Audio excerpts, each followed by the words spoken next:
Polda Sumsel mengungkap motif Aibtu FN melakukan penembakan sama penujian terhadap dua debt kolektor pada beberapa hari yang lewat.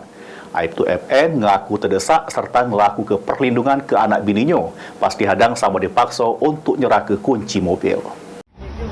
Agang-agang kan, budak ngalang ngakek badan, kena tombor. Polda Sumsel terus melakukan pemeriksaan terhadap Aibtu FN, oknum polisi yang melakukan penembakan sama penujahan terhadap dua debt kolektor yang terjadi di parkiran mobil PSX Mall beberapa hari yang lewat. Kabid Humas Polda Sumsel, Kombes Pol Sunarto nyebut alasan ngapo Aibtu FN nekat melakukan hal tersebut. Menurutnya, tindakan itu dilakukan karena terdesak serta melakukan perlindungan ke anak bininya pas dihadang sama dipaksa untuk nyerah ke kunci mobil. Adalah untuk melindungi keselamatan keluarganya. Jadi ada istri dan anaknya 2 orang yang kala itu dihadang oleh 12 orang yang diduga debt kolektor tadi.